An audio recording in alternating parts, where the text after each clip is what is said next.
यशोदानन्दन व्रज जनरञ्जन यशोदानन्दन व्रज जनरञ्जन यशोदानन्दन व्रज जनरञ्जन यमुनातीरावनचारी यमुनातीरावनचारी जय राधा माधव कुंज बिहारी जय राधा माधव कुंज बिहारी जय राधा माधव कुंज बिहारी जय Radha Madhav Kunj Bihari.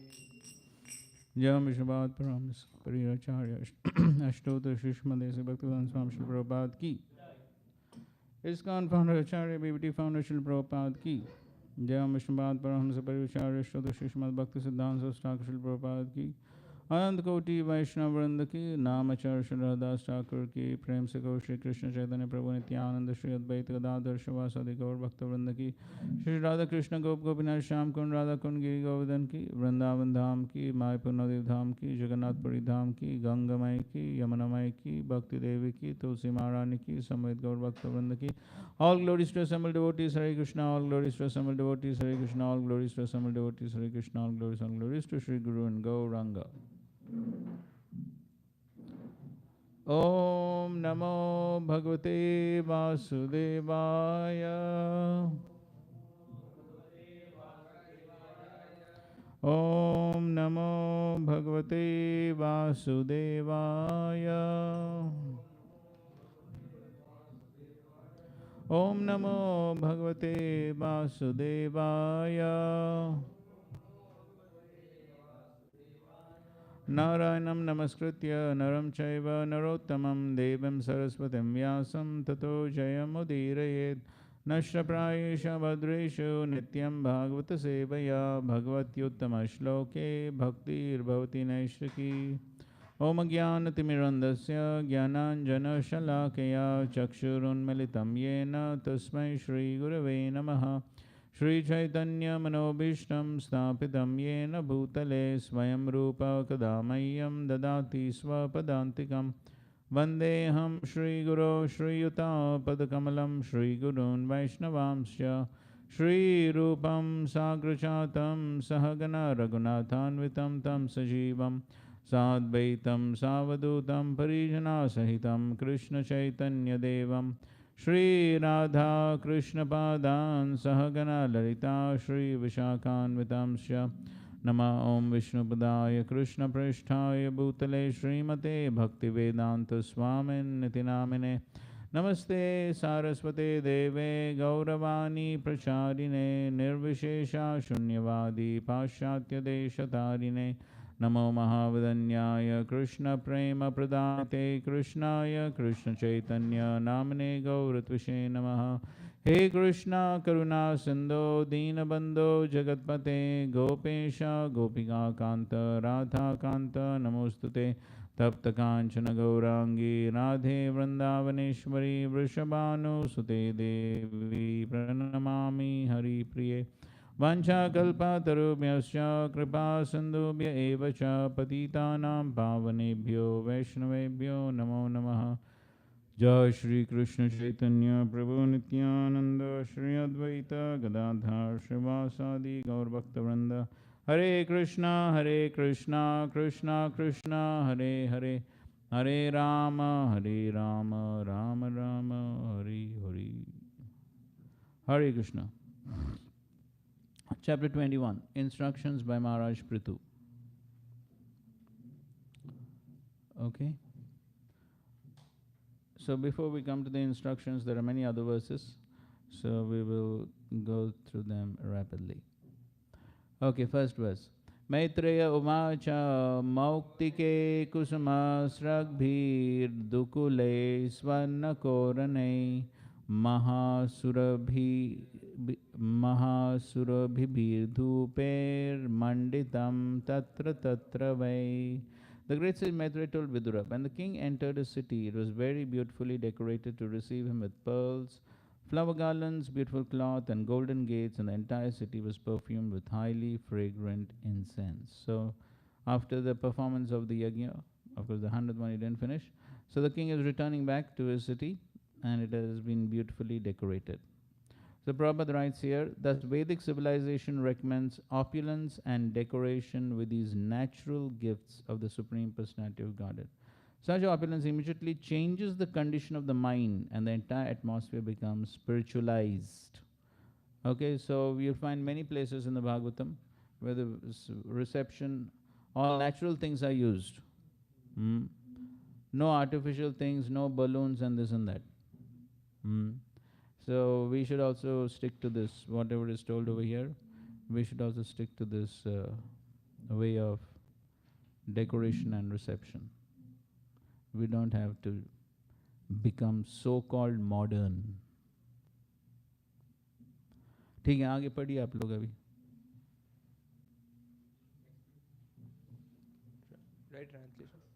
Translation. Fragrant water distilled from sandalwood and aguru herb was sprinkled everywhere on the lanes, roads, and small parks throughout the city, and everywhere were decorations of unbroken fruits, flowers, wetted grains, varied minerals, and lamps, all presented as auspicious paraphernalia.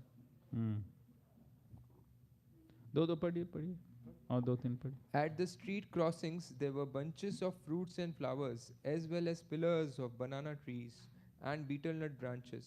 All these combined decorations everywhere looked very attractive.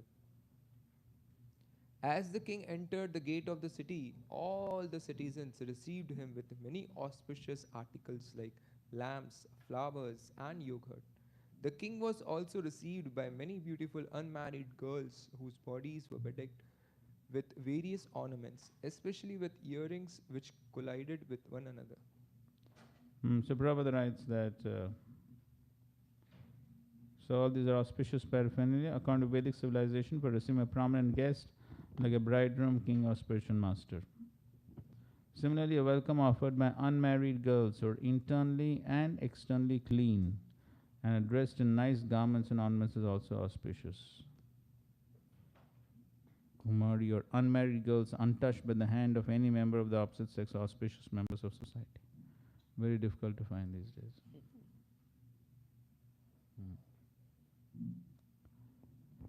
Okay, ठीक है, आगे बढ़ो.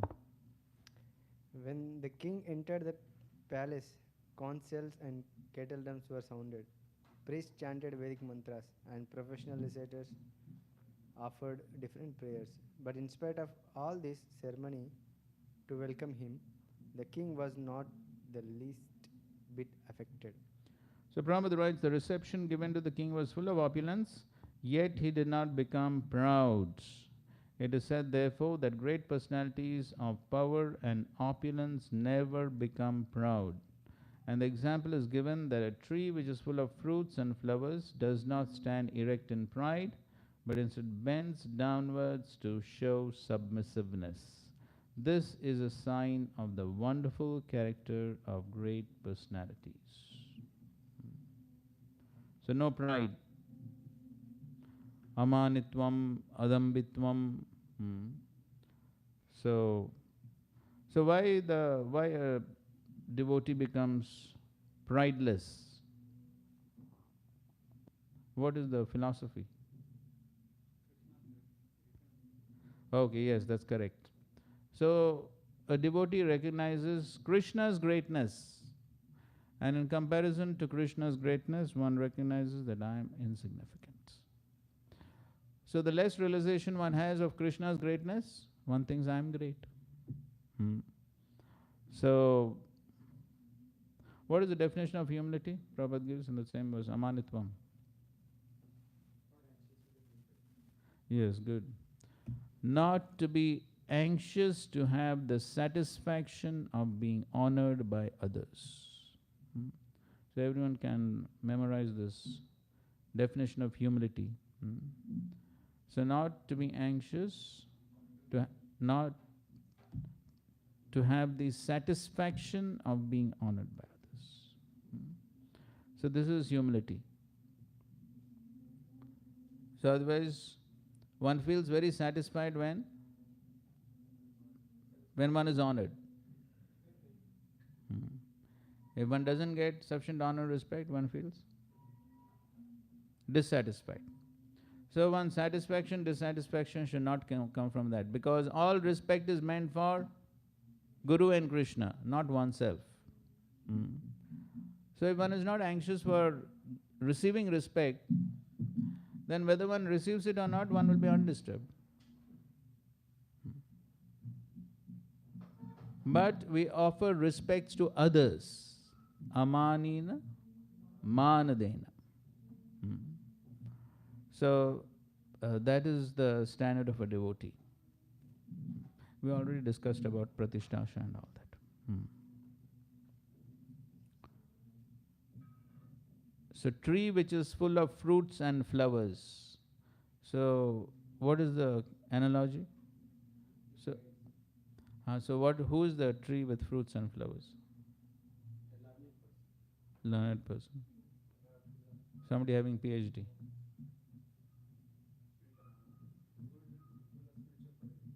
Yes. So spiritual qualities. Fruits and flowers are compared to spiritual qualities, spiritual realization. Then he bends downwards to show submissiveness. Okay, aage, sixth.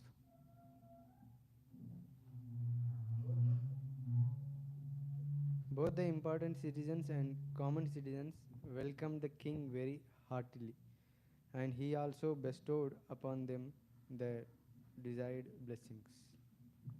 So here Prabhupada writes, a responsible king was always approachable by his citizens.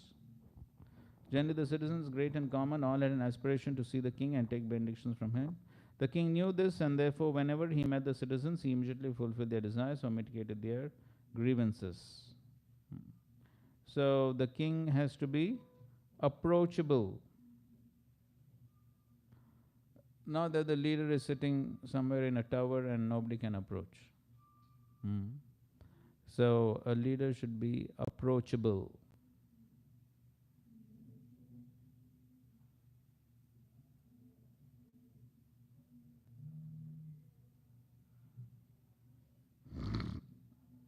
ठीक है, 7. King Prithu was greater than the greatest soul and was therefore worshipable by everyone. He performed many glorious activities in ruling over the surface of the world and was always magnanimous. After achieving such great success and a reputation which spread throughout the universe, he at last obtained the lotus feet of the Supreme Personality of Godhead. So here Prabhupada writes, a responsible king or chief executive has many responsible duties to attend in ruling over the citizens. The most important duty of the monarch or the government is to perform various sacrifices as enjoined in the Vedic literatures. The next duty of the king is to see that every citizen executes the prescribed duties for his particular community. It is the king's duty to see that everyone perfectly executes the duties prescribed for the Varna and ashram divisions of society. Besides that, as exemplified by King Prithu, he must develop the earth for the greatest possible production of food grains. Okay, so these are all the responsibilities of the king. So you'll find throughout this chapter many purports. Srila Prabhupada talks about duties of king. And that's Prithu Maharaj's exemplary quality as a ruler. So therefore, Srila Prabhupada also writes many duties for the king or the executive head. So this is what we have to learn from the life of Maharaj Prithu, how to rule in a very responsible way. So these points come at quite a few places, but as Srila Prabhupada writes here, so one thing is to perform various sacrifices. Sacrifice for what? Yes, to set example and also to purify oneself. And the very important duty is to see that everyone is performing their prescribed duties. And nobody is lazy. Everyone is engaged. Because if one is not engaged, क्या होगा? Idle brain, devil's workshop. So therefore, it's the duty of the leader to see that everyone is properly engaged. Nobody is lazing around. Otherwise, they'll create disturbance.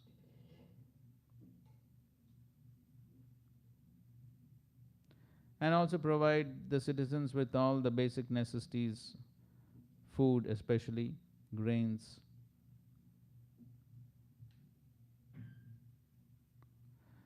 So different types of great personalities, positive, comparative, superlative.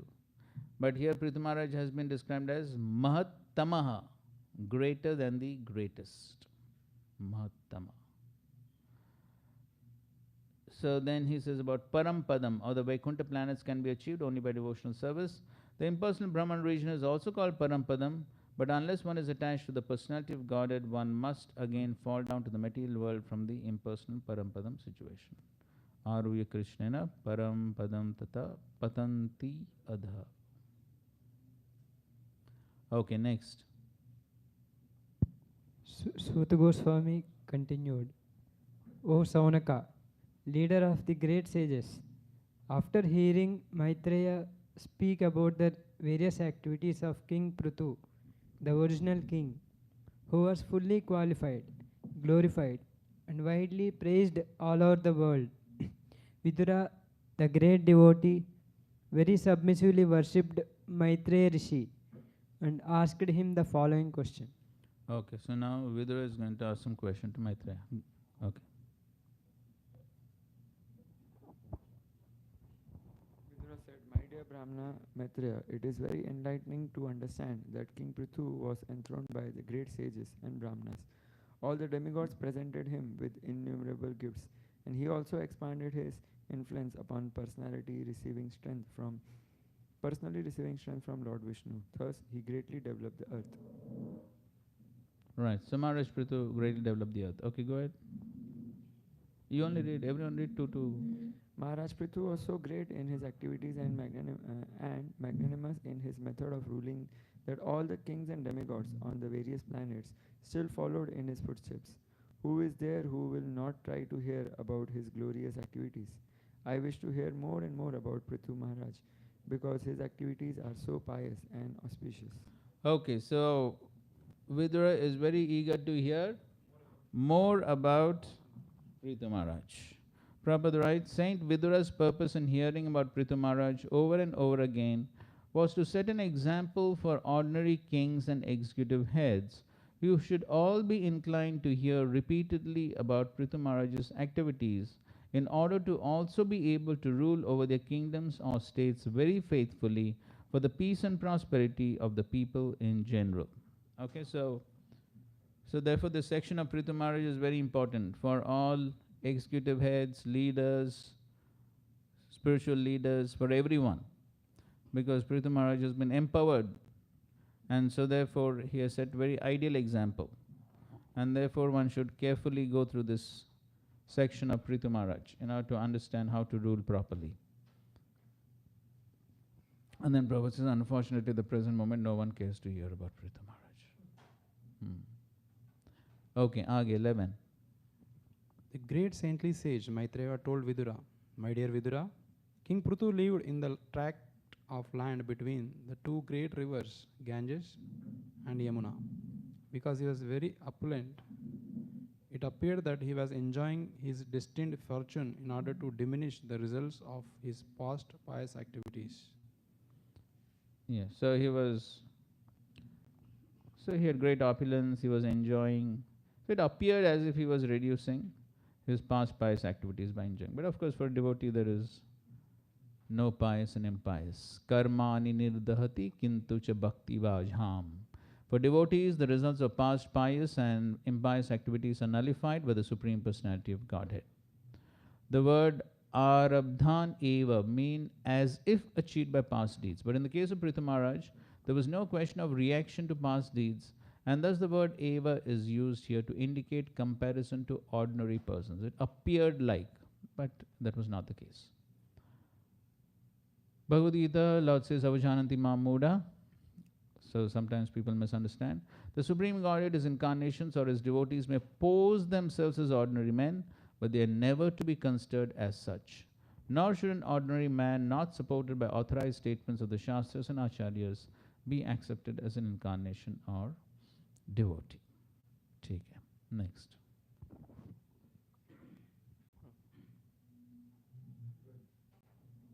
Maharaj Prithu was an unrivaled king and possessed the Scepter. scepter for ruling all the 7 islands on the surface of the globe. No one could disobey his irrevocable orders but the saintly persons, the Brahmanas and the descendants of the Supreme Personality of Godhead, the Vaishnavas. So, no one could disobey his orders anyatra brahmana kulad, except, yes, those who are brahmana kulad and achyuta gotra. Achyuta gotra. So, this discussion comes in the next chapter. No, not this chapter. So why the king cannot, why the king does not have jurisdiction over Brahmanas and Vaishnavas?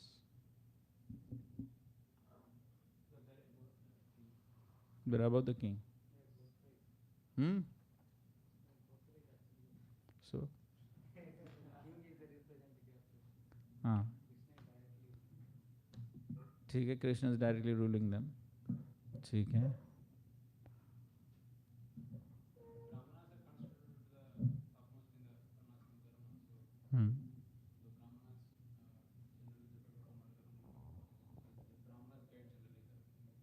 Okay, Brahmanas guide the king. और कुछ?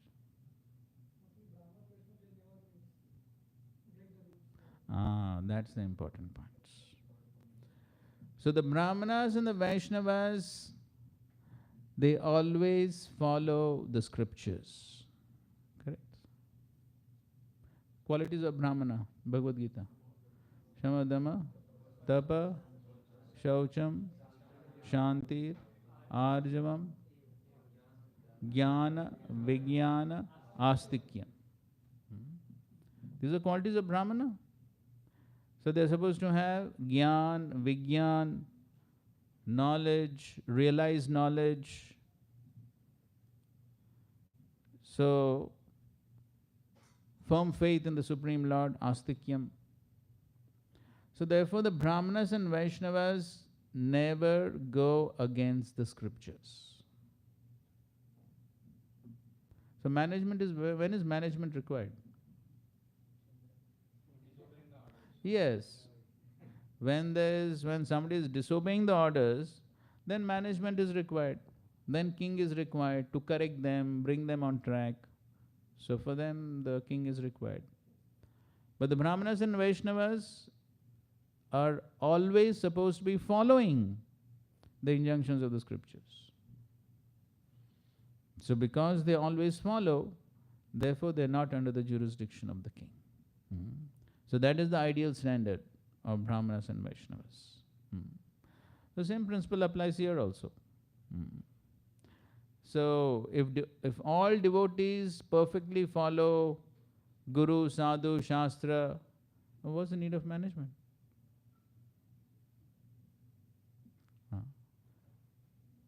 So management is required when? When there are some lawbreakers, correct? When there are some lawbreakers, then rectify them, bring them on the correct path. So then management comes into the picture. So the more people follow, less management. So therefore, sometimes even in our ISKCON temple, sometimes managers think that educating devotees in Shastra is a waste of time. But they don't realize that when they don't educate devotees in Shastra, then they'll have to waste much more time in management.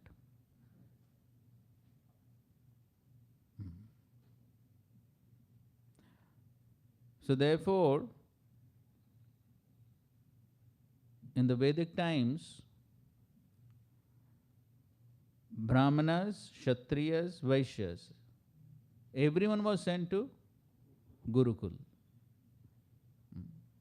For what education? B.Tech, M.Tech? Huh? Yes. So Vedic education means essentially spiritual education. Of course, according to their varnas, then they were also trained in their respective varnas. But all of them received spiritual education. So many lectures, Srila Prabhupada says, modern day education is what? Craftsmanship. Yes. So in one purport, Prabhupada is clearly saying, all the modern day technologies are Shudras. So that is not education. How to join two wires and how to make a motor car, that is no good education. So, real education is spiritual education, whereby one changes character, develops values. That is real education. So, if devotees are not given this education, then what are we doing? We are keeping them as Shudras. That is what we are doing.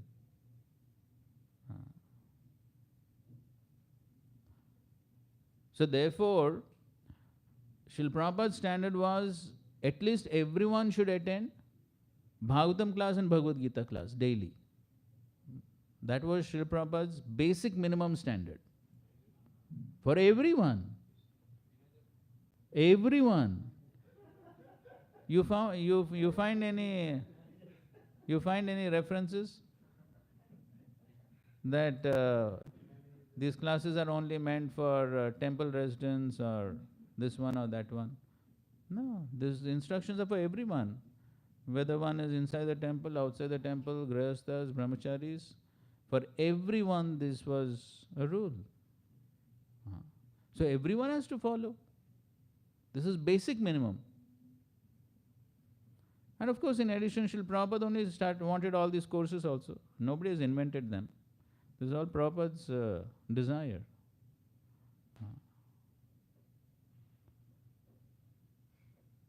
So therefore, everyone has to have this basic Shastric training, understanding. So if when this proper training, education is not there, then people don't understand what are the Shastric injunctions, what they're supposed to follow, what they're not supposed to follow. They're ignorant. But ignorance of law is no excuse. One can't say, oh, I do not know what to do.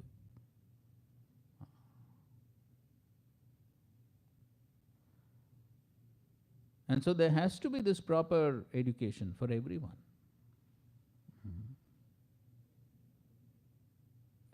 And very often we see in our temples also, mostly the troublemakers are those who don't undergo proper education and training. Very often we see that.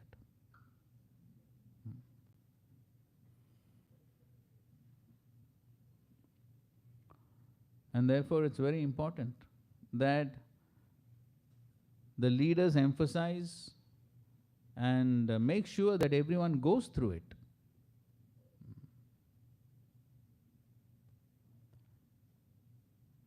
If we don't emphasize, then we are creating trouble for ourselves.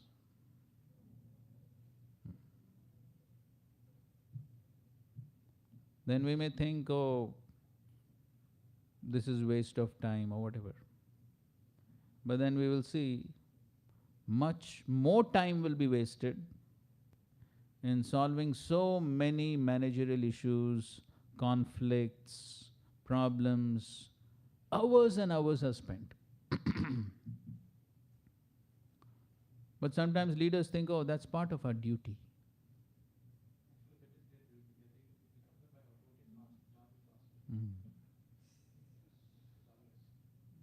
So therefore, these are all very important points.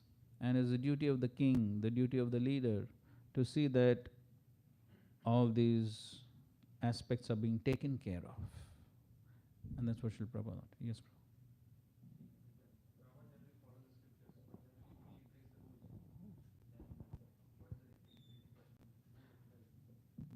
okay. So yes, if the Brahmana breaks the rules, then the king can rectify. Yes, the king can rectify. If anybody breaks the rules, the king can rectify.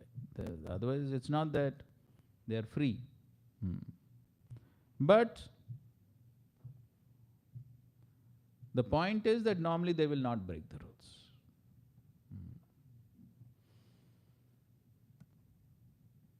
And by mistake, if they break, then usually a Brahmana is very sensitive.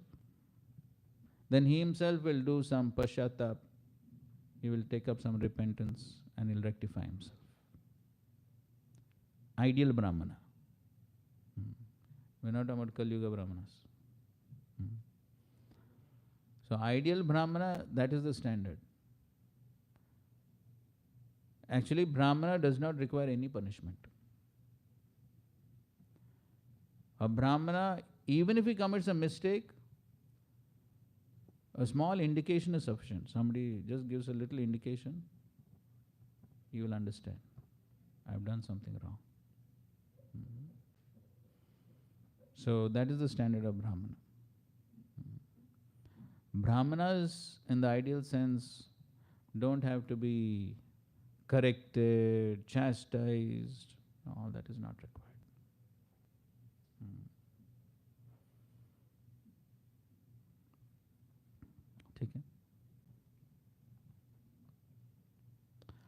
Okay, so Srila Prabhupada talks about the 7 islands, and other place also Prabhupada has written that it's not that these 7 continents are some new creation.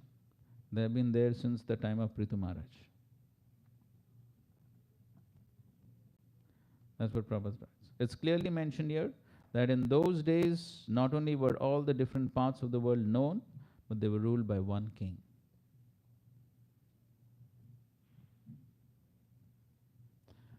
The country where Prithu Maharaj resided must have been India, because it is stated in the 11th verse of this chapter that he lived in the tract of land between river Ganges and Yamuna.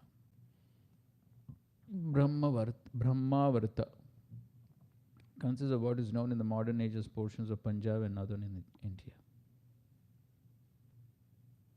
So it is clear that the kings of India once ruled all over the world and that the culture was Vedic. And we can still find remnants of Vedic culture practically throughout the world. So practically throughout the world you will find some temples are there, though many of them have been destroyed and all that, but it's a fact.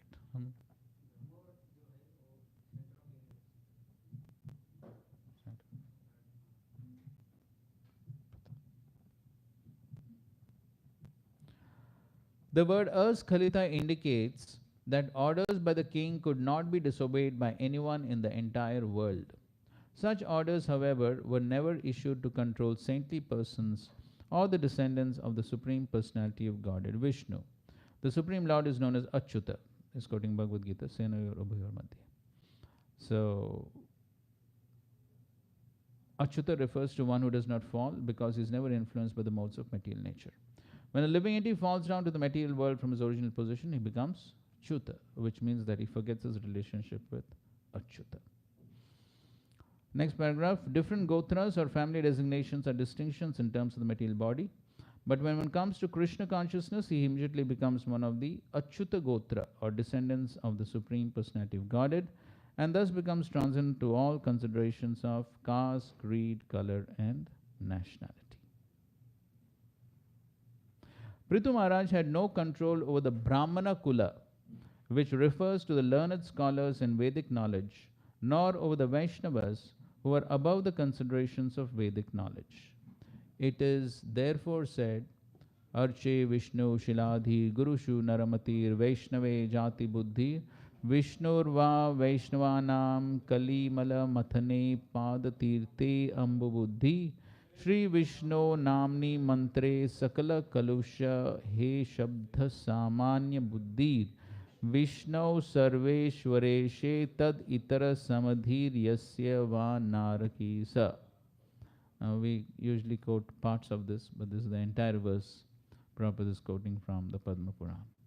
One who thinks the deity in the temple to be made of wood or stone, who thinks of the spiritual master in the disciplic succession as an ordinary man, who thinks the Vaishnava and the Achyuta Gotra to belong to a certain caste or creed, or who thinks of Channamrita or Ganges water as ordinary water, is taken to be a resident of hell. From the facts present in this verse, it appears that people in general should be controlled by a king until they come to the platform of Vaishnavas and Brahmanas, who are not under the control of anyone. Brahmana refers to one who knows Brahman, or the impersonal feature of the absolute truth, and a Vaishnava is one who serves the Supreme Personality of Godhead.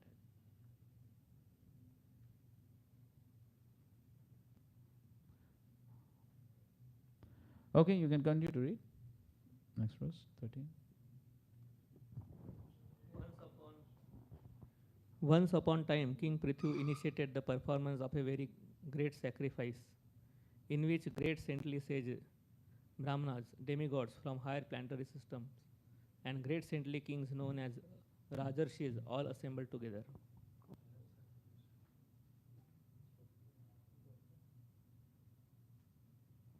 In that great assembly, Maharaj Prithu first of all worshipped all the respectable visitors according to their respective positions. After this, he stood up in the midst of the assembly, and it appeared that the full moon has arisen amongst the stars.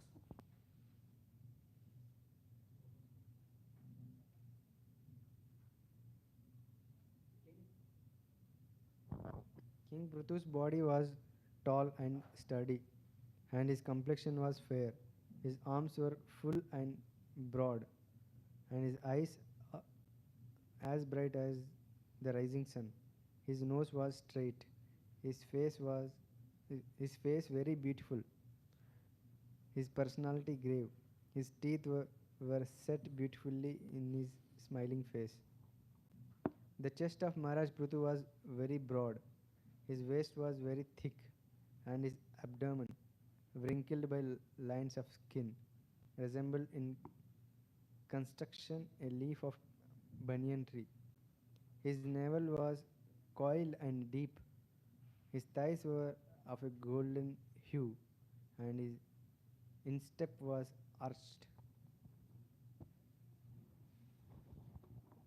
The black, slick hair on his head was very fine and curly, and his neck, like a conch shell, was decorated with auspicious lines. He wore a very valuable dhoti, and there was a nice wrapper on the upper part of his body. As Maharaj Prithu was being initiated to perform the sacrifice, he had to leave aside his valuable dress, and therefore his natural bodily beauty was visible. It was very pleasing to see him, but put on a black deer skin and wear a ring of kushagrass on his finger, for this increased the natural beauty of his body. It appears that Maharaj Prithu observed all the regulative principles before he performed the sacrifice. Just to encourage the members of the assembly and to enhance their pleasure, King Prithu glanced over them with eyes that seemed like stars in the sky, wet with dew. He then spoke to them in a great voice. Maharaj Prithu's speech was very beautiful, full of metaphorical language, clearly understandable and very pleasing to hear. His words were all grave and certain. It appears that when he spoke, he expressed his personal realization of absolute truth in order to benefit all who were present. So, of course, we have discussed many times the austerity of speech, how one should speak. Anudvega varam vakyam satyam priyam hitam. So, all those are the qualities of good speech. Everything has to be based on Shastra, and for the benefit of others. As you can see here, also similar points are there. Okay, so now from text 21 begins Prithu Maharaj's instructions to his citizens. So these are all important verses, so let's recite. Rajovacha sabya shrinuta bhadram va sadhavo ya ihagata satsu jigyasu bidharmam avedyam swamanishitam. King Prithu said, O gentle members of the assembly, may all good fortune be upon you. May all of you great souls who have come to attend this meeting kindly hear my prayers attentively. A person who is actually inquisitive must present his decision before an assembly of noble souls. Okay, some important points from this purport. In this verse, the word sadhava, all great souls, is very significant. When a person is very great and famous, many unscrupulous persons become his enemies, for envy is the nature of materialists. In any meeting, there are different classes of men, and it is to be supposed, therefore, that because Prithu Maharaj was very great, he must have had several enemies present in the assembly, although they could not express themselves. Maharaj Prithu, however, was concerned with persons who were gentle. That is the meaning of sadhava. And therefore, he first addressed all the honest persons, not caring for the envious. And so this is the first point that is said. So he addressed whom? Those who were sadhava, those who were honest, non-envious. So he was concerned with giving instructions only to them, not to those who are envious. क्योंकि वो तो सुनने वाले नहीं है ना. So we already discussed that point from Prabhupada's purport, 1715. What? What's the sentence from the purport?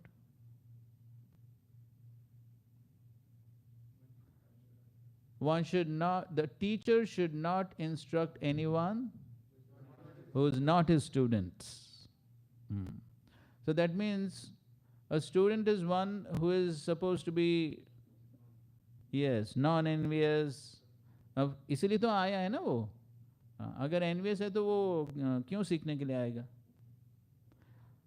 Krishna also told Arjuna, I am giving knowledge to you because which was?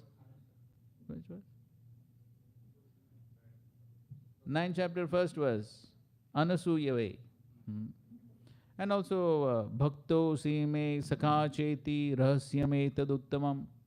So Krishna is giving knowledge to Arjuna because he is devotee, friend, non-envious. So same thing here also. So only to such a person one should give knowledge. Otherwise, yes, waste of time. So Prabhupada actually says this. So he says, first qualification is pranipatena. One should be ready to surrender.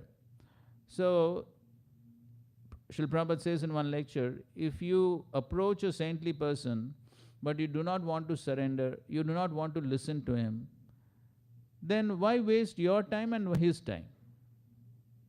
Simply waste of time, right? If you don't want to listen to the person and follow the instructions, why waste time? So therefore, one should give instructions only to those who fall in this category. So those who are envious, they're not interested. What was the point? Simply waste of time. So therefore, here Prithu Maharaj is addressing the sadhava, those who are not envious. And others may be present, but his concern is not for them. His concern is for those who are sadhava. This is one point. The second point here, He did not, however, present himself as a royal authority empowered to command everyone, for he wanted to present his statement in humble submission before the assembly of great sages and saintly persons. As a great king of the entire world, he could have given them orders. But he was so humble, meek, and honest that he presented his statement for approval in order to clarify his mature decision. Everyone in this material world is conditioned by the modes of material nature and therefore has 4 defects. But although Prithu Maharaj was above all these, still like an ordinary conditioned soul, he presented his statements to the great souls, sages, and saintly persons present. We discussed this point yesterday also. One should not be an autocrat. Yes, autocrat. So we saw the example of whose example?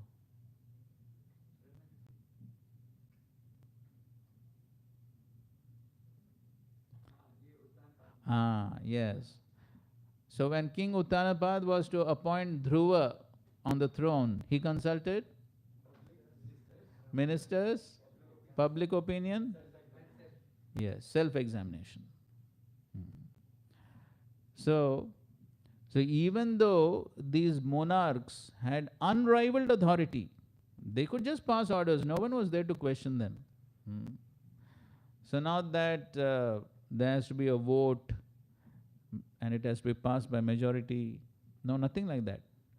King could just give order and everyone had to just follow. So they were like dictators. But still we see the quality that they still consulted. That is their humility of these great kings. And so therefore, as Vaishnavas, if we are servant leaders, then we should also follow this. This is what Prithu Maharaj is teaching. So even though one may have the authority, but an important quality of a leader is team playing. So if one wants cooperation from other devotees, from other members of the team, what one should do? Yes, one should give respect to their opinions. So if we don't consult them, and we say that I'll make decision myself, then what will happen? What can happen? Possible. Yes. So then there could be a possibility of non-cooperation because we have not taken them into consultation while making decisions. So therefore, this is the example Maharaj Prithu is setting, that how it is always good to consult those who are a part of the team and take into consideration what is their opinion, what are their thoughts, and then it becomes easier. Especially in Kali Yuga, this is a very important principle. Because already rebellious tendency is very high. Nobody wants to surrender. So therefore, of course, these days we find almost in all temples there are management councils. Practically the system of one temple president has gone away. So therefore, this type of system is very important. And we can see even though these people were monarchs, they had full authority, but still they're consulting. And of course, one more example we saw. Of course, Dhruva Maharaj example is also there. Parikshit Maharaj. Parikshit Maharaj, when he left everything, of course, he left everything and he had already made his decision to fast and engage only in devotional service. But still, when all the great sages and rishis assembled, He consulted them and he confirmed his opinion with them. So, reference for this is 1st Canto, 19th chapter, 12th verse. And we have many times repeated that important statement Srila Prabhupada writes there. What is that?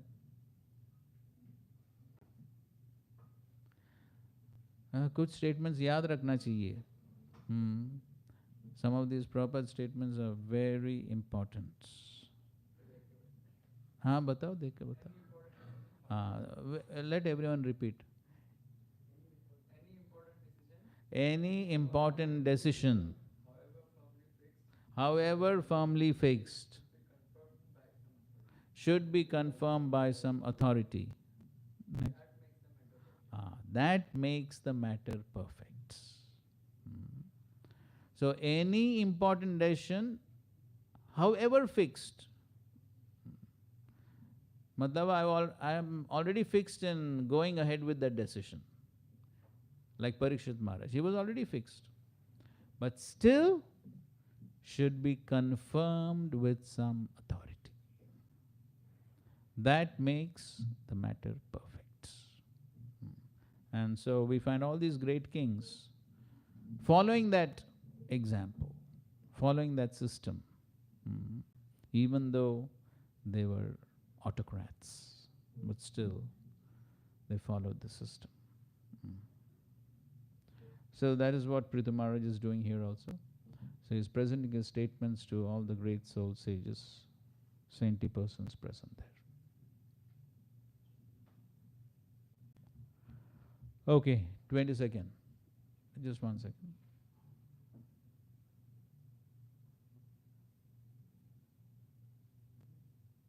Okay, Vishwanath Thakur is also giving a nice commentary.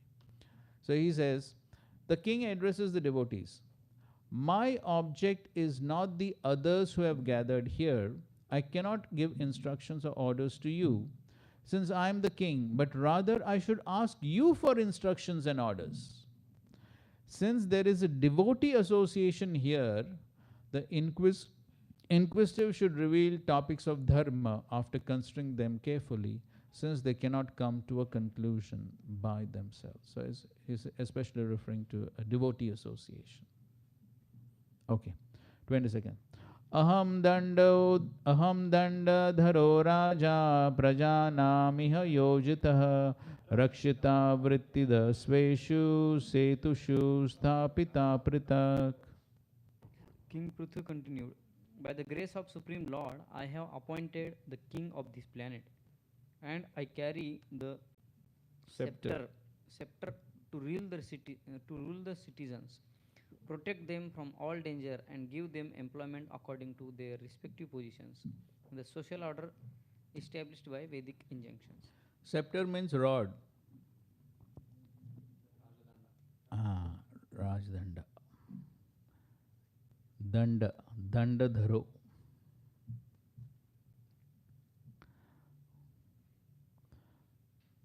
So what he is saying? So he is saying that I have been given this danda by whom? Yes, Supreme Lord. So he perfectly understands that he is getting this service from the Supreme Lord.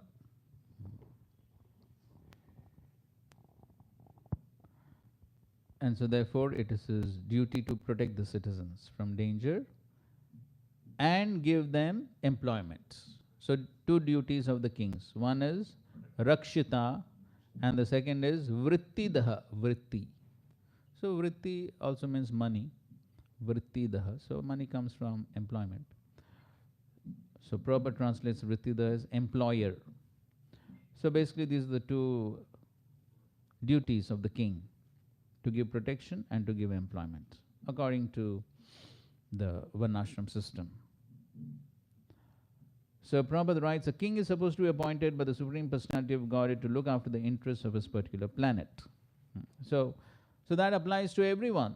So anyone has got any post, position, service, that is ultimately coming from the Supreme Lord himself.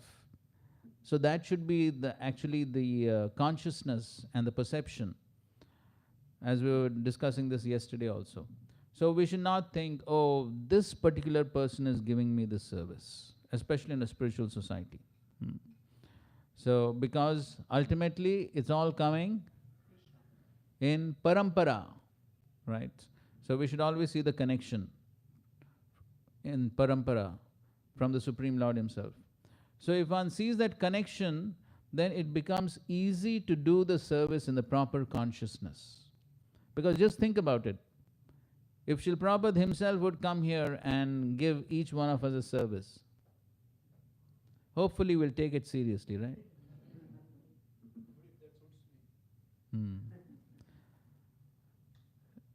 So, and what about if Krishna himself comes and gives?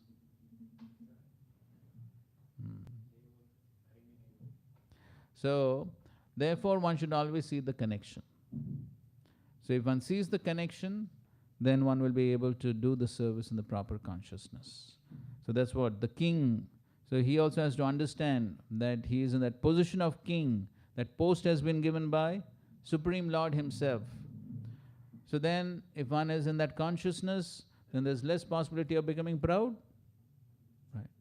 So one will not think that, well, I'm the king. No. So one has to understand that it is still under the Supreme Lord. And we have example of Indra who forgets who gave him the post. Then there's a problem, right? When one forgets, then there's a problem. Then he thinks, I'm independent. फिर सब गड़बड़ होता है.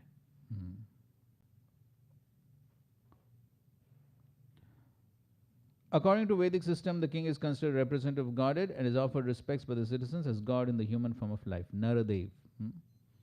So, okay, आगे. Then Prabhupada is talking about Chaturvarnya Maya Shishtam. And then further down he writes, it is the duty of the king or the government to ensure that the people observe the social order and that they are also employed in their respective occupational duties. In modern times, since the protection of the government of the king has been withdrawn, social order has practically collapsed. No one knows who's Brahmana, who's Kshatriya, who's Vaishya, who's Shudra. And people claim to belong to a particular social order by birthright only. It's the duty of the government to re-establish social order in terms of occupational duties and the modes of making nature. For that will make the entire world population actually civilized. And the next paragraph he talks about praja. Prajayate iti praja. The word praja refers to one who takes birth. And therefore Prithu Maharaj guaranteed protection for prajanam, all living entities who take birth in his kingdom. So it refers to not only human beings, animals, trees, every other living entity. And it's the duty of the king to give all living entities protection and food.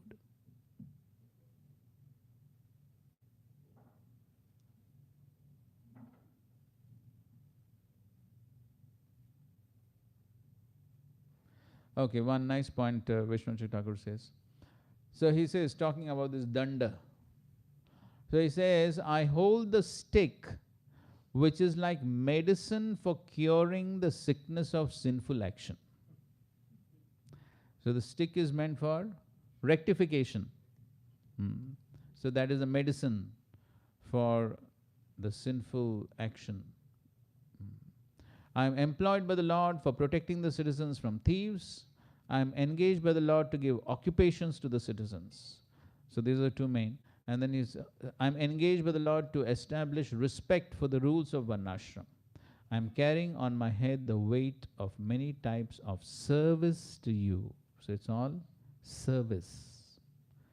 It's not for posing oneself as better than others.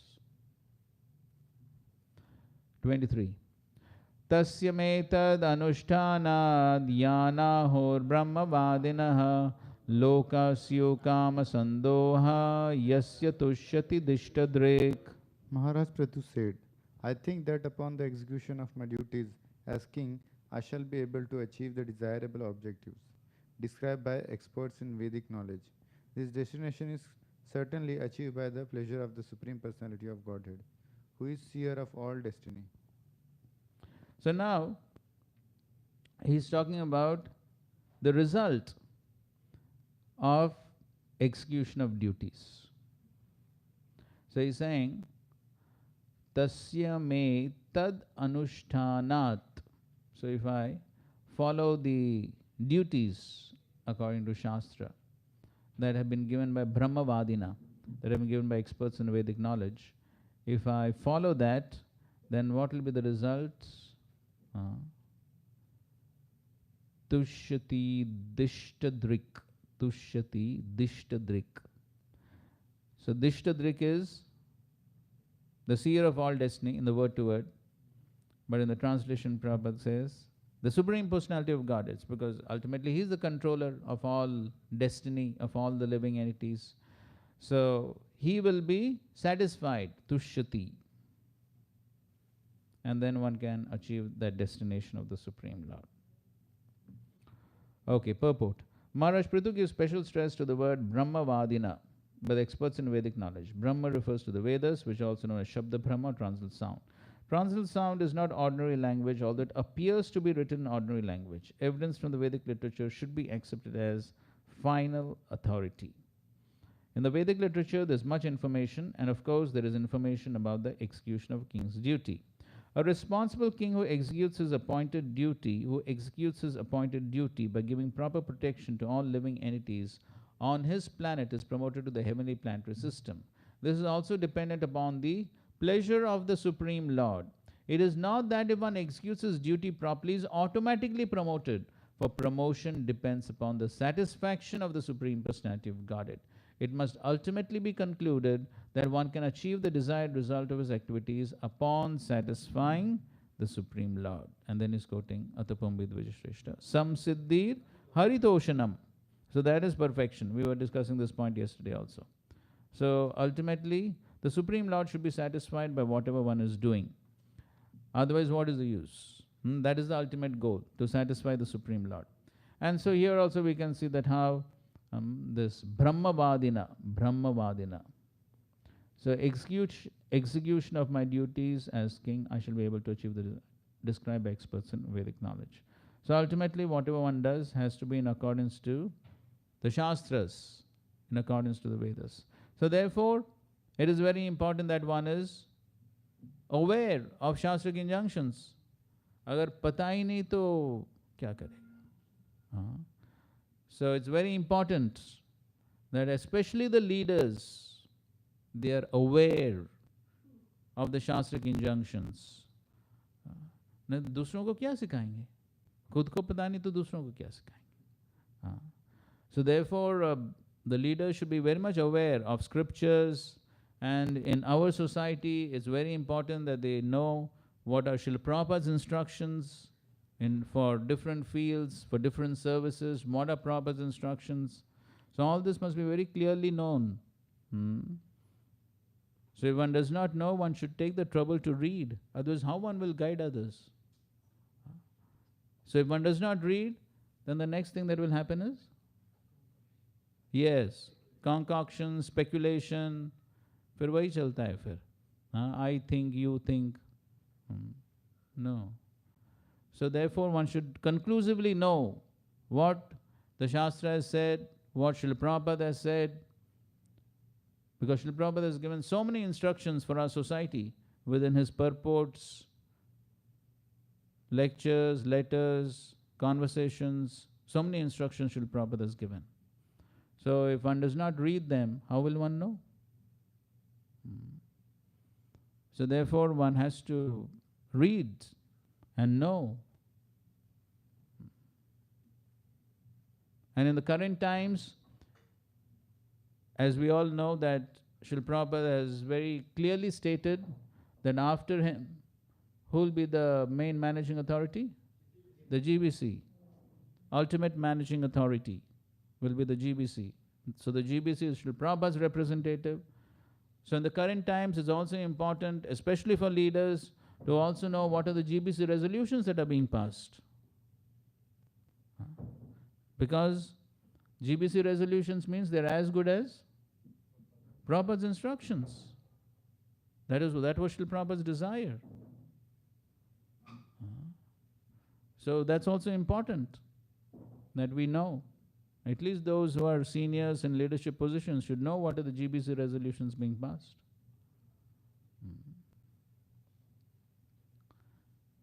This year there was a resolution on Kirtan standards. Somebody knows them? No. Then what will be implemented? Then resolution remains resolution. Nothing is implemented then. So at least we must know. Then at least we will try to implement. So all this is important for our progress. So all this is Shastra. We have to take these things seriously. It is not that things just remain on paper. ठीक है, जो चल रहा है वही हम करते रहेंगे. We don't want to change anything. We want to remain in our comfort zone. Because change means stress, right?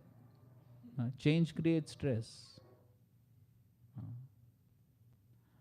So therefore, one should be aware what is right, what is wrong, and if one is doing something wrong, then one should rectify that. So all these are important points we have to learn from Prithu Maharaj. Okay.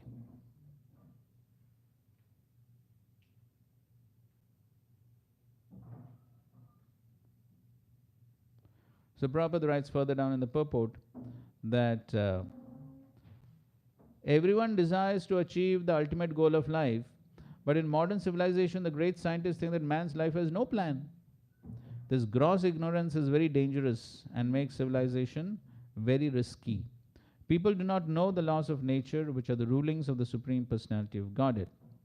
Because they are atheists of the first order, they have no faith in the existence of God and His rulings, and therefore do not know how nature is working.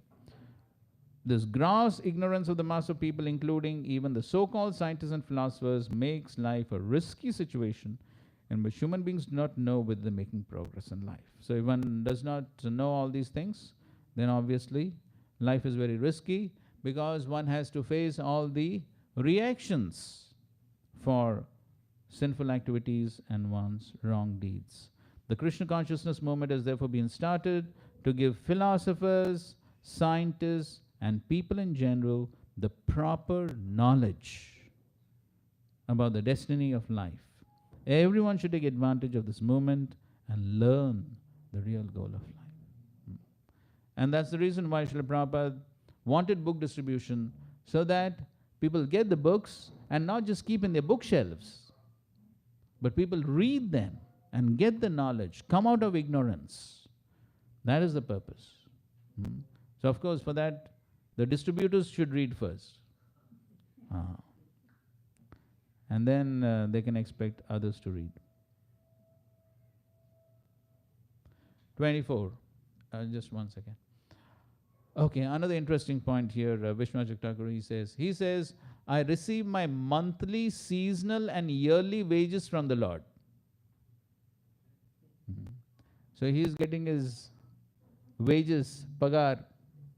He is getting his payment from the Lord, he says. Ultimately, the Lord gives for everyone.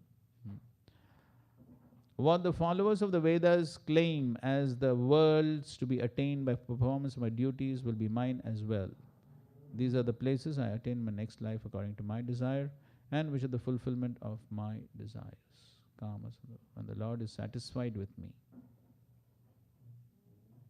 Okay. The next verse, we have already discussed this yesterday, Lord Vishnu teaching Prithu Maharaj. Ya uddharet karam raja praja dharmeshu ashikshayan prajanam shamalam bhungte bhagam cha swam jahati saha. Any citizen who does not teach any king who does not teach his citizens about their respective duties in terms of varna and ashrama, who simply extracts tolls and taxes from them, is liable to suffer for the impious activities which have been performed by the citizen. In addition to such degradation, the king also loses his own fortune. Okay, so this Prithu Maharaj has learned from Yes, Lord Vishnu. Now he's teaching that to his citizens. So that should be the system. So one learns from the Supreme Lord and then teaches others. That's exactly what he's doing. So yesterday we read that's what Lord Vishnu told him.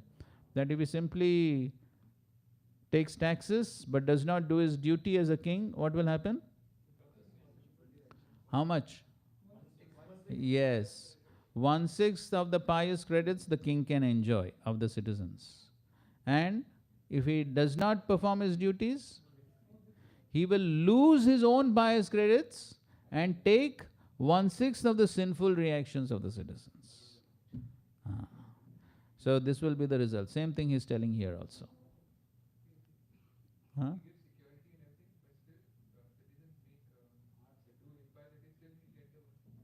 No, if he is doing his duties properly, no problem. That's what Prabhupada writes here. A king, governor, or president should not take the opportunity to occupy his post without also discharging his duty. So yesterday we had that whole discussion on rights and responsibilities.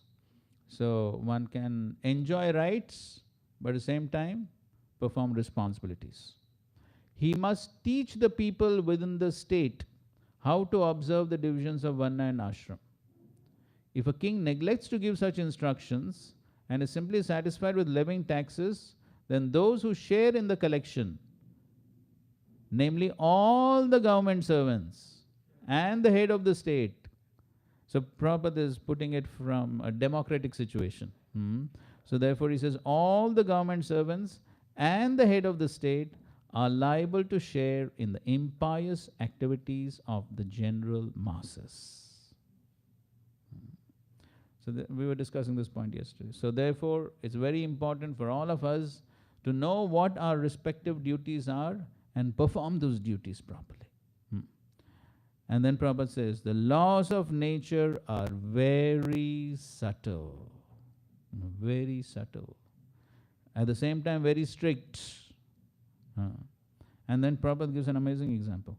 For example, if one eats in a place which is very sinful, he shares in the resultant reaction of the sinful activities performed there.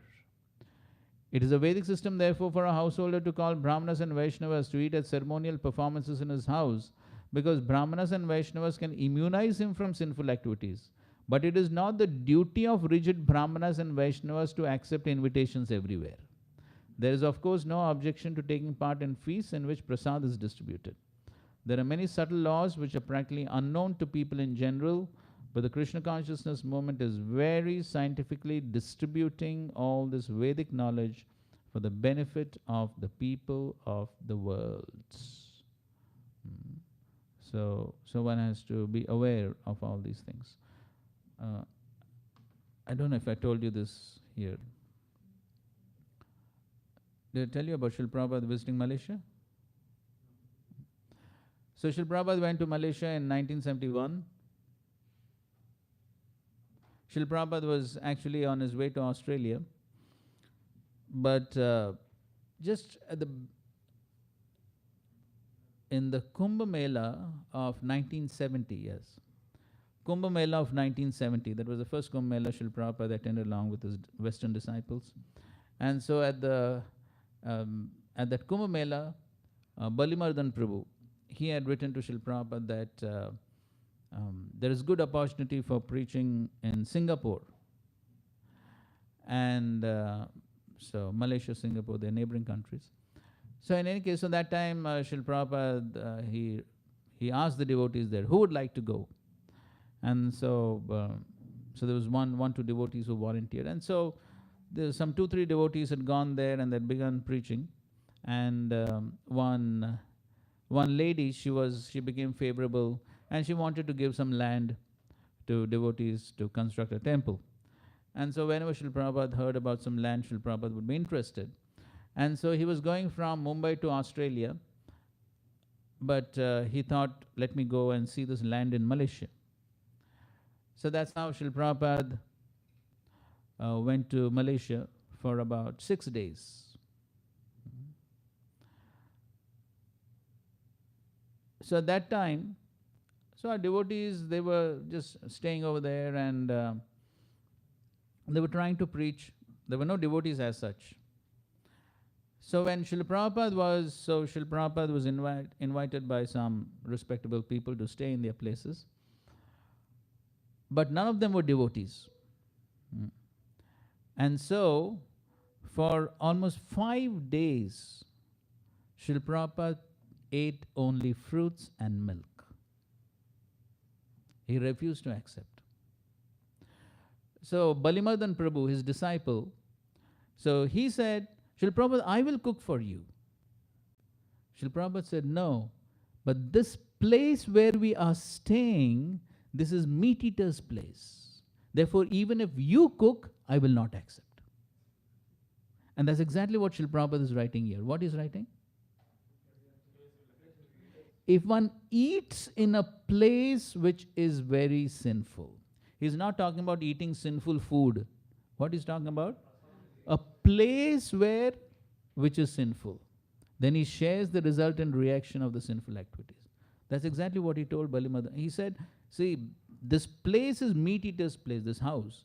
So therefore, even if you cook, I will not accept. Srila Prabhupada was so strict.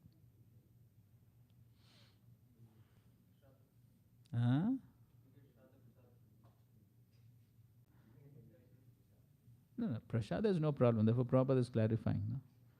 So there is no objection to taking part in feast in which prasad is distributed. We are taking here, no? And so that's not a problem. So, but the point is, that's how Srila Prabhupada actually followed this. For 5-6 days he didn't take. Then on the 5th day or 6th day, he went to one place which was, there was a Rajasthani couple. So they were like very pious, very pious. So they were not eating meat or anything, and maybe they were worshipping Krishna also. And so there Srila Prabhupada had proper meal. And of course they asked him, what would you like to have? And Srila Prabhupada said, kachoris. So this lady, she actually was very expert cook, and she made first-class kachoris. Srila Prabhupada was very happy. And in fact, he told the other devotees, you must learn from this lady how to make kachoris.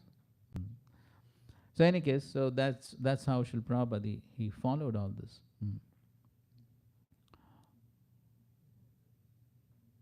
So an important lesson Prabhupada is saying that the Brahmanas and Vaishnavas may be invited by the householder to immunize all their sinful reactions. But it is not the duty of rigid Brahmanas and Vaishnavas to accept invitations everywhere. What? That Krishna will do.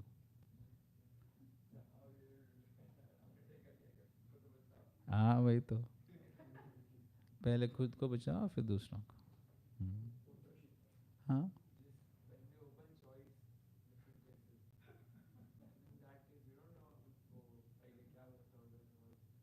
नहीं ठीक है, पहले क्या होता है वो ठीक है, अभी क्या हो रहा है?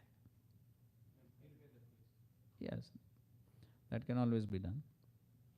So of course the chanting of the holy names itself is sufficient to purify the place. There's nothing else that needs to be done. So once devotees are there, they're chanting the holy names, right? Then everything is purified, no problem.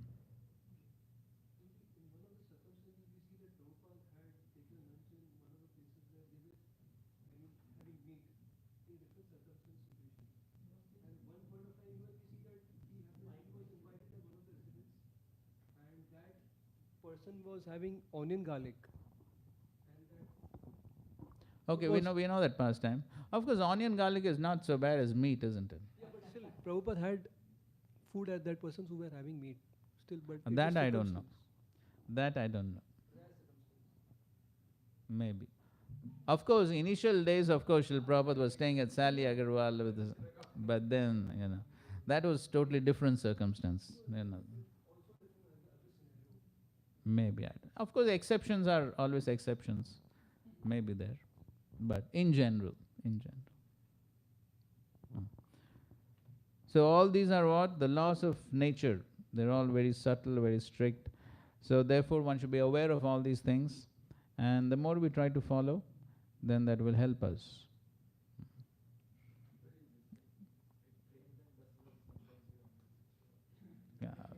क्या करेंगे अभी? हाँ, वो तो होता ही है.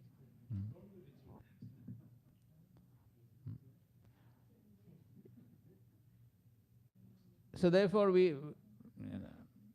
have to understand the principle. We don't have to be fanatic. So we should know how to adjust things, but we should know the principle. Okay? 25. Tat prajabhatra pindartham swartham evanusuyavaha kuruta doksha cha diyas tarhi me anugrah kritaha. Prithu Maharaj continued, therefore, my dear citizen, for the welfare of your king after this death, you should execute your duties properly. In terms of your positions of Varna and Ashram, and should always think of Supreme Personality of Godhead within your hearts. By doing so, you will protect your own interest and you will bestow mercy upon your king for his welfare after death. So here Prithu Maharaj is saying, if all of you perform your duties, क्या होगा? You will also get benefit and I will also get benefits. दोनों को लाभ मिलेगा. So that is what will happen. You will bestow mercy upon your king for his welfare after death. The words adokshaja diya, meaning Krishna consciousness, are very important in this verse. The king and the citizens should both be Krishna conscious.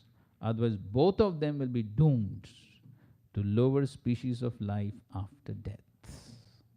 A responsible government must teach Krishna consciousness very vigorously for the benefit of all. So if this is applicable to the government of the state, then what to speak of the government of a Krishna conscious society? How much more applicable it is. A responsible government must teach Krishna consciousness. It's not optional. Must teach Krishna consciousness very vigorously for the benefit of all. And again, unfortunately nowadays so people are doing courses for different reasons, but unfortunately again, in some places things are very superficial. Just completing for the sake of completing and getting a certificate. No reading of Prabhupada's purports, nothing.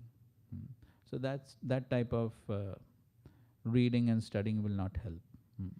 So we have to understand, as far as we are concerned, see, verses and translations one can get anywhere. Gita Press is there, so many other editions of Bhagavad Gita Bhagavatam. But what is our speciality? Yes, the Bhaktivedanta purports, which Srila Prabhupada said. Who has written them? Krishna has dictated. Krishna has dictated. Srila Prabhupada said it with full conviction. And so therefore, if we don't focus on the purports, then we miss out on the essence. Our main focus has to be on the purports. And as we can see, how Srila Prabhupada has given so many important instructions in his purports. So without Krishna consciousness, neither the state nor the citizens of the state can be responsible. So this is an important point. Without Krishna consciousness, neither the state nor the citizens of the state can be responsible. So because one can understand one's responsibility only by seeing that responsibility in connection to Krishna. So when one understands that the duties I'm supposed to perform are meant for the pleasure of Krishna, then one will do them properly, responsibly. Prithu Maharaj therefore specifically requested the citizens to act in Krishna consciousness, and he was also very anxious to teach them how to become Krishna conscious. And then he is quoting Yat Karoshi Yadashnasi. If all the people of the state, including the government servants, are taught the techniques of spiritual life, then although everyone is liable to be punished in different ways by the stringent laws of material nature, they will not be implicated.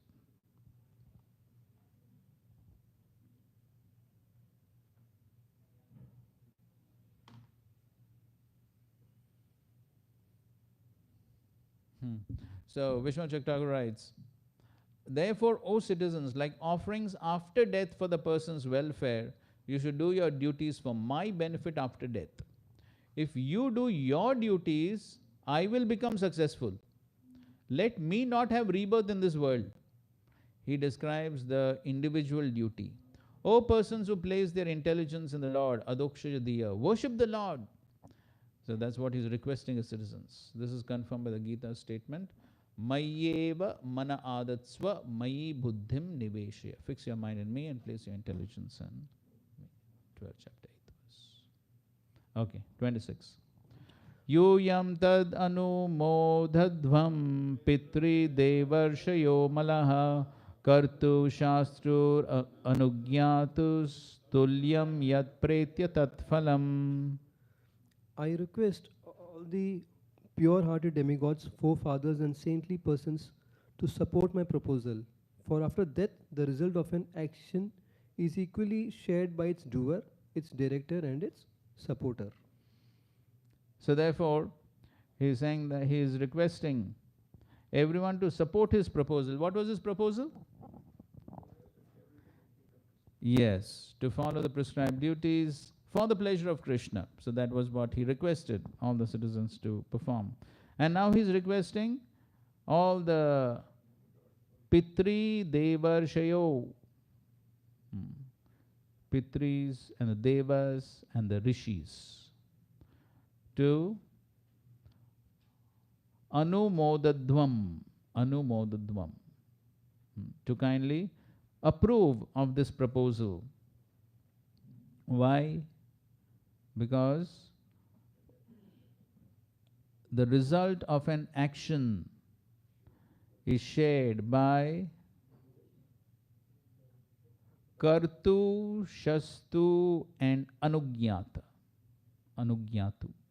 Kartu, Shastu and Anugyatu. So who is the Kartu? In this case, yes, the citizens are the Kartu. They'll be actually doing the work, the duties. Who is the Shastu? Yes, the king, the order giver. He is the Shastu. And who is the Anugyatu? In this case, he's mentioning that. Pitri, Deva, Rishi. These are the supporters. So therefore he is requesting support of all of them to follow this, so that everyone will get the benefit. So if everyone follows, everyone will get the benefit. Purport. Prithu Maharaj has already explained that the chief duty of the government is to see that everyone executes his respective duty and is elevated to the platform of Krishna consciousness. The government should be so conducted that automatically one is elevated to Krishna consciousness. King Prithu therefore wanted his citizens to cooperate fully with him, for if they assented, they would enjoy the same profit as he after death. Dono ko labh hai. So citizens also will get benefit and the king will also get benefit if they properly followed. If Prithu Maharaj is a perfect king, were elevated to the heavenly planets, the citizens who cooperated by approving of his methods would also be elevated with him. Since the Krishna consciousness movement going on at the present moment is genuine, perfect and authorized. Three things Prabhupada is writing about. This Krishna conscious movement is ISKCON. So this is what we should tell people. No need to leave ISKCON and go somewhere else. The movement is what? Genuine, perfect, authorized. सबको बताना चाहिए तीन चीज. Genuine, perfect and authorized. And is following in the footsteps of Prithu Maharaj. Anyone, please note, anyone who cooperates with this movement, anyone who cooperates with this movement or accepts its principles will get the same result as the workers who are actively propagating Krishna consciousness. So that means anyone who helps, cooperates, gives some contribution in whatever way to the movement will get the same result as the devotees who are actually preaching. Of course, everyone may take different time, but then they will definitely get the benefits. So this is also the same thing what Krishna speaks of in the 12th chapter, right? 12th chapter verses? Yes, 8 to 12. So entire section Krishna says, it begins with this, Mai eva mana adatsva. That is on the topmost platform. Mind and intelligence are fully engaged in Krishna. So that's a very highly advanced devotee. But then Krishna says, okay, if you're not on this platform, then this platform. If not on this platform, this platform. But at the end of each of that verse, what does Krishna say? He will finally come back to me. Whatever be the level, he says, he will finally come back to me. And just open somebody. You can see those verses.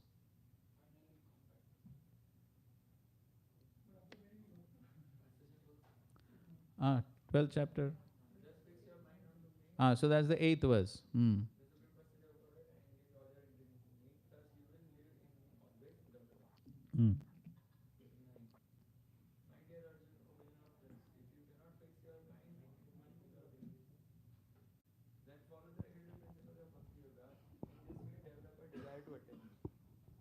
Yes. So then follow the rules and regulations, develop a desire to come back to me. If you cannot practice the regulations of Bhakti Yoga, then just try to work for me, because by working for me, you will come to the perfect stage. Yes. So here also he says, you work for me, you will come to the perfect stage. If, however, you are unable to work in this consciousness of me, then try to act, giving up all results of your work and try to be self-sustained. So in this way, so in whatever way one can contribute, one will get the benefit and ultimately one can get purified and ultimately go back to Krishna. Of course, it could take more time for those who are not so much surrendered. But the point is that everyone gets the benefit because this movement is genuine, perfect, and authorized. In this supporter, they are saying, let's say there is some political party or somebody who supports our movement, but they are not following four regulative principles, chanting Hare Krishna or something. So then they'll get some benefit, na? They'll get some benefit because they're helping Krishna, Krishna's movement. Krishna's movement is not different from Krishna. So therefore, they will definitely get some benefit. Some sukriti they'll get, na? At least some sukriti they'll get. That sukriti will add up someday and they will also become attracted to Krishna. That's how a person gets agyat sukriti, no? Agyat sukriti. By doing some service for Krishna, even unknowingly, they get agyat sukriti. Agyat sukriti matures, then they get attraction. So therefore, he is telling everyone to cooperate with him in this decision. 27. Asti yajna pati nama keshanchid arha sattamaha ihamutra cha lakshante jyotsnavatya kvachid bhuvaha. Respectable ladies and gentlemen, according to the authoritative statements of Shastra, there must be a supreme authority who is able to award the respective benefits of our present activities. Otherwise, why should there be persons who are unusually beautiful and powerful both in this life and in the life after death? Okay. So till now what Maharaj Prithu has taught them? He has taught them to perform duties according to Varnashram for the pleasure of the Supreme Lord. So now, somebody may say, okay, there is Supreme Authority who's giving all the results of one's actions, but how do we accept there is a Supreme Authority? So therefore now he is proving that there is an authority who is controlling all this and who gives the reactions for one's activities. And so what is the proof that there is a supreme authority? Why do we find differences in this world? So somebody is beautiful, somebody is ugly, somebody is rich, somebody is poor, somebody is intelligent, somebody is not intelligent. So why do we find all these differences? That is a proof that there is some supreme authority. So Vishnu Thakur gives a nice connection. So he says, or the citizens could say, you desire to institute worship of the Lord. How is that possible? For your father Vena accepted the teaching of Kaivalya. So of course, Vena was almost like an atheist. So in any case, so he taught them how he is God. Right? That's Mayavad, Kaivalya. So that is what Vena taught. So therefore, somebody may say, oh, your father Vena taught something different and you're teaching something else? So how do you prove that there is a supreme authority? So therefore, he's giving an explanation for that.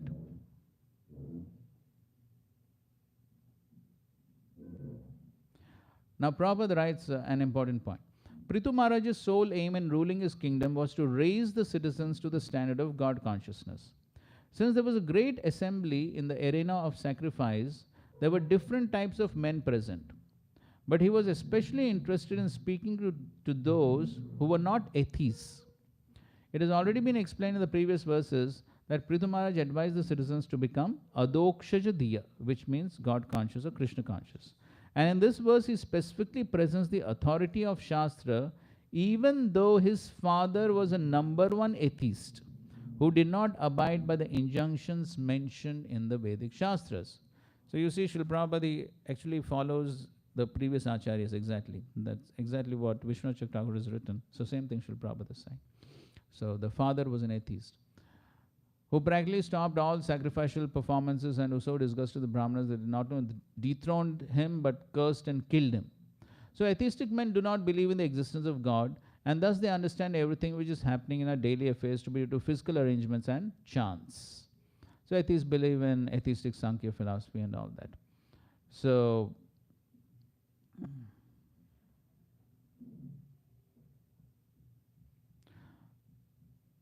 in the next paragraph, in the Vishnu Purana, it said that the entire Varnashram institution is meant to satisfy the Supreme Personality of Godhead. And then he's talking something about Varnashram, how all have to follow the various duties. And further down he says, the dangerous Mayavad theory set forth by Shankaracharya that God is impersonal does not tally with the injunctions of the Vedas. Sri Chaitanya Mahaprabhu therefore described the Mayavadi philosophers as the greatest offenders against the personality of Godhead. Mayavadi, Krishna Aparadi. And then he's talking something about Mayavad philosophy.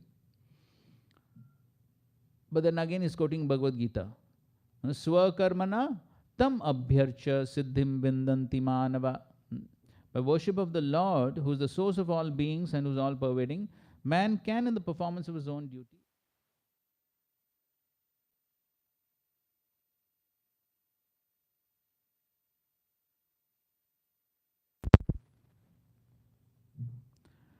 the most important point in human civilization is that while one engages in different occupational duties, he must try to satisfy the Supreme Lord by execution of such duties. Svanashritasya dharmasya samsiddhir haritoshnam. So that is the purpose.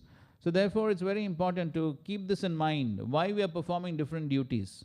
Not simply perform mechanical duties without understanding the purpose of performing the duties. So the purpose must be very clear. It's not that one is just working like in a company or a factory. Kuch to chal raha hai. So the goal must always be kept in mind. I'm working for the pleasure of the Supreme. So I must do according to what will please him. Then one can become successful in life. And then Prabhupada is giving the example of Arjuna. So otherwise, if one does not follow, what will be the result? Tanaham dvishata kruran samsareshu naradhaman. So then one will be thrown into the darkest region of material existence, born of asuras or atheists, and birth after birth, such asuras go still further down, finally to animal forms like those of tigers or similar ferocious beasts. Thus for millions of years, they have to remain in darkness without knowledge of Krishna. So this is what will happen if one does not accept the Supreme Lord. And then he's explaining who is the Supreme Lord. The Supreme Personality of God is known as Purushottama, or the best of living entities. Nityo Nityanam, Chetanas Chetananam.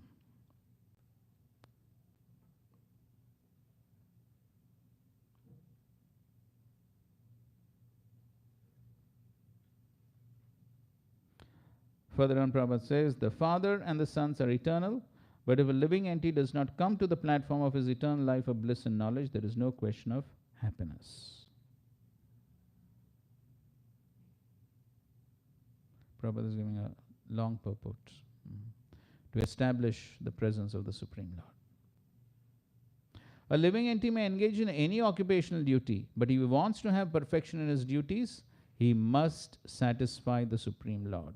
As such, one who pleases him gets better facilities for living, but one who displeases him gets involved in undesirable situations. It is therefore concluded that there are two kinds of duties, mundane duty and duty performed for the sake of yajna. Prabhupada has also called these as what? Prabhupada quotes Bhaktivinoda Thakur, conditional duties and constitutional duties. So conditional duties are mundane duties according to Varnashram, and constitutional duties are for the pleasure of the Supreme. Yajnatat karmano anyatra. Next paragraph. In order to regulate the activities of the living entities, God has given us codes, just as a king gives codes of law in a state, and whoever breaks the law is punished. Similarly, the Lord has given the infallible knowledge of the Vedas, which are not contaminated by the four defects of human life. If we do not take direction from the Vedas, but act whimsically according to our own choice, we are sure to be punished by the laws of the Lord, who offers different types of bodies in the 8.4 million species of forms. Then he's quoting Yesham Tvantagatam Papam Jananam Punya Karmanam. Thus, one engages in the Lord's transcendental loving service. This life of engaging always in the loving service of the Lord is called Adokshaja Diya, or a life of Krishna consciousness, which King Prithu meant his citizens to follow. Okay, the different varieties of life and of material existence do not come about by chance and necessity. The different arrangements made by the Supreme Lord in terms of the pious and impious activities of the living entities. By performing pious activities, one can take birth in a good family, in a good nation, beautiful body, well educated, very rich.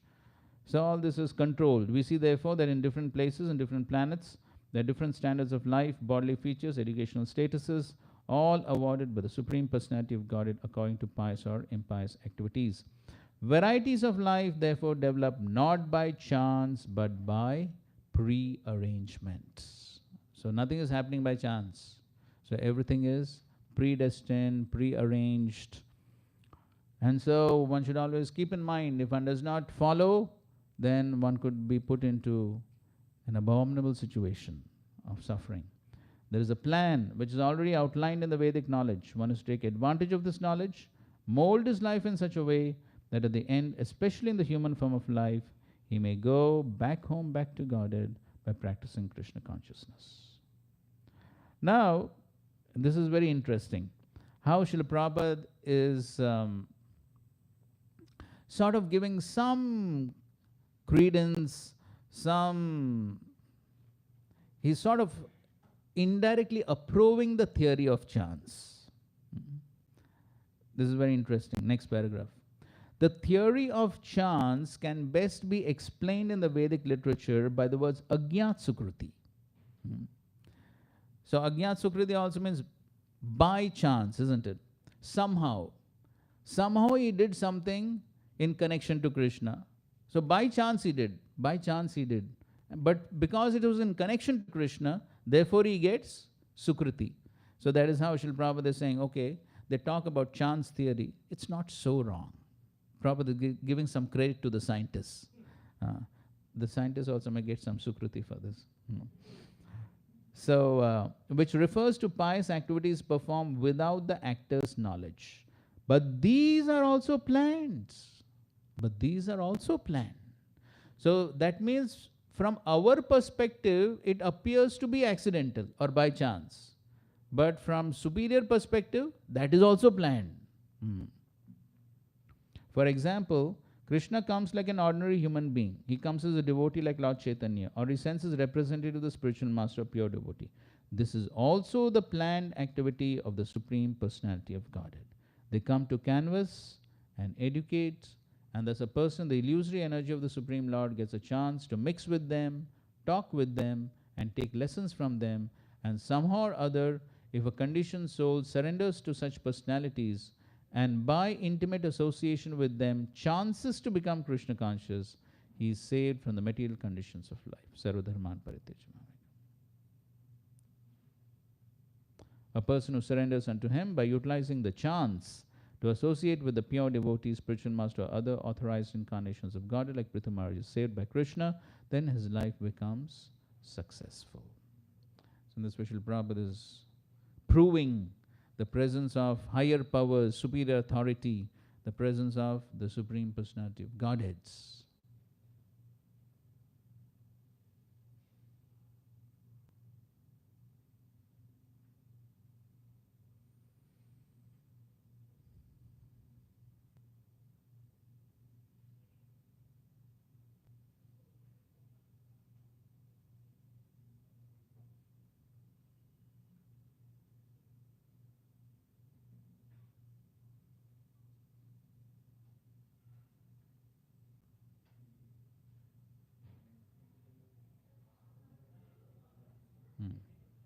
Okay. 28-29. So now, so in the last verse, he proved that why to worship the Supreme Lord? Because there is a Supreme Lord. How do we prove that there's an existence of the Supreme Lord? Yes, because there are differences in the creation, and the differences are all pre-planned. Nothing is accidental. So now somebody may say, oh, maybe this is all Prithu Maharaj's concoction. So he is cooking up all this just to prove his point. So therefore now he says, no, it is not that I am cooking up something. There are many authorities who confirm. Manoruttana padasya dhruvasyapi mahipate priyavratasya rajarsher angasyasmat pitu pitu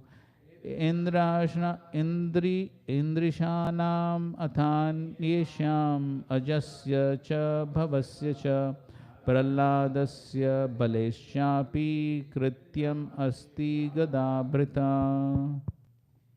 This is confirmed not only by the evidence of the Vedas, but also by the personal behavior of great personalities like Manu, Uttanpad, Dhruva, Priyavrat, and my grandfather Anga, as well as by many other great personalities and ordinary living entities, exemplified by Maharaj Prahlad and Bali, all of whom are theists, believing in the existence of the Supreme Personality of Godhead, who carries a club. So he is proving his point. And so Srila Prabhupada gives us an important point of application. Narottam Das Thakur states that one has to ascertain the right path for his activities by following the footsteps of great saintly persons and books of knowledge under the guidance of spiritual masters. Sadhu, Shastra, Guru, Vakya. So everything has to be confirmed. A saintly person is one who follows the Vedic injunctions, which are the orders of the Supreme Personality of Godhead. The word Guru refers to one who gives proper direction under the authority of Vedic injunctions and according to the examples of the lives of great personalities. The best way to mold one's life is to follow in the footsteps of the authorized personalities like those mentioned here in the Prithviraj. Mahajano yena gatha sapantha. 30. Dauhitradin rute mrutyo shochan dharma vimohitan varga swarga pavarganam praye naikatmya hetuna. Although abominable persons like my father Vena, the grandson of death personified, are bewildered on the path of religion, all the great personalities like those mentioned agree that in this world the only bestower of the benedictions of religion, economic development, sense gratification, liberation, or elevation to the heavenly planets, is the Supreme Personality of Godhead.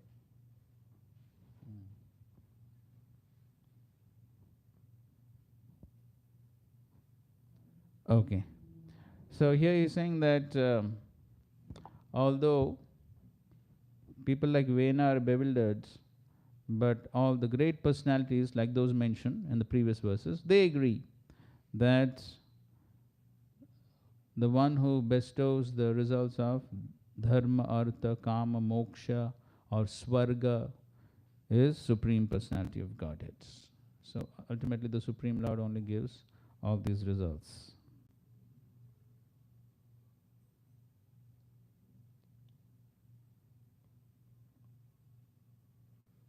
So Prabhupada talks about the atheists. Atheists are of the opinion that there's no need to accept the authority of the Supreme Personality of Godhead to be successful in dharma, artha, kama, moksha.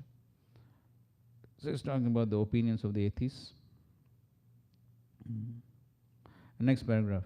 If one does not accept the authority of the Supreme Personality, Supreme Godhead in matters of religion morality, one must explain why two persons of the same moral standard achieve different results. It is generally found that even if two men have the same moral standards of ethics, honesty, and morality, their positions are still not the same. Similarly, economic development is seen. If two men work very hard day and night, still the results are not the same. Everyone is working to become rich. Does everyone become rich? No. One person may enjoy great opulence without even working, whereas another person, although working very hard, does not even get 2 sufficient meals a day. Prabhupada gave his practical experience in Calcutta. He told that there was one person who did a PhD, maybe in chemistry or something, and so he did not get any employment or whatever. And so what he was doing was manufacturing soap and going door to door selling it. And on the other hand, there was a businessman who was Anguta Chap. He didn't know to sign, but he was Karorpati. So, how do we find these differences? All plans, higher authorities. So similar in the matter of sense gratification, sometimes one who has sufficient food is still not happy in his family affairs, or sometimes is not even married, whereas another person, even though not economically well off, has the greatest opportunity for sense gratification.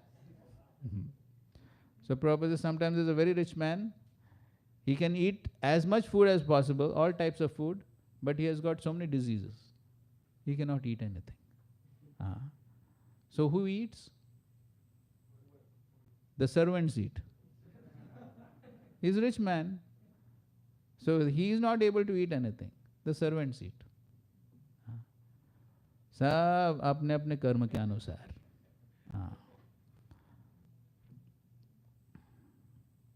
Even an animal like a hog or a dog may have greater opportunities for sense gratification than a human being.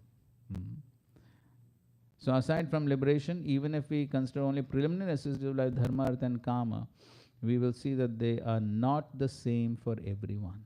Therefore, it must be accepted there is someone who determines the different standards. In conclusion, not only for liberation must one depend on the Lord, but even for ordinary necessities in this material world. Prithu Maharaj therefore indicated that in spite of having rich parents, children are sometimes not happy. So many cases we see that. Rich parents, but children not happy. Of course, Prabhupada talks about the hippies. The children have become hippies because they're dissatisfied. And sometimes, in spite of valuable medicine administered by a competent physician, patient dies. In spite of having big safe boat, man drowns. This is, who speaks this? Yes, Prahlad Maharaj's prayers. We may thus struggle to counteract impediments offered by material nature, but our attempts cannot be successful unless we are favored by the Supreme Personality of God. So in this way, Prithu Maharaj is proving why one must accept the Supreme Lord and surrender to the Supreme Lord. 31. Yatpada seva biruchis tapasvinam ashesha janmo pachitam malam dhiyaha sadhyakshinotyanvaham edati sati yatha padangushta vinishrita sarit. Lotus feet of the Supreme Personality of Godhead, suffering humanity can immediately cleanse the dirt which has accumulated in their minds during innumerable births.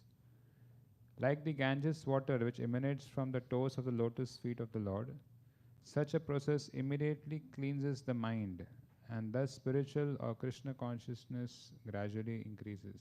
So till now, what he has proved? He has proved the presence of the Supreme Lord, surrendering to the Supreme Lord, performing devotional service.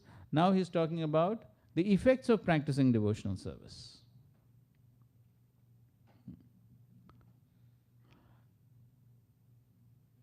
So if one practices devotional service, yat pada seva biruchis.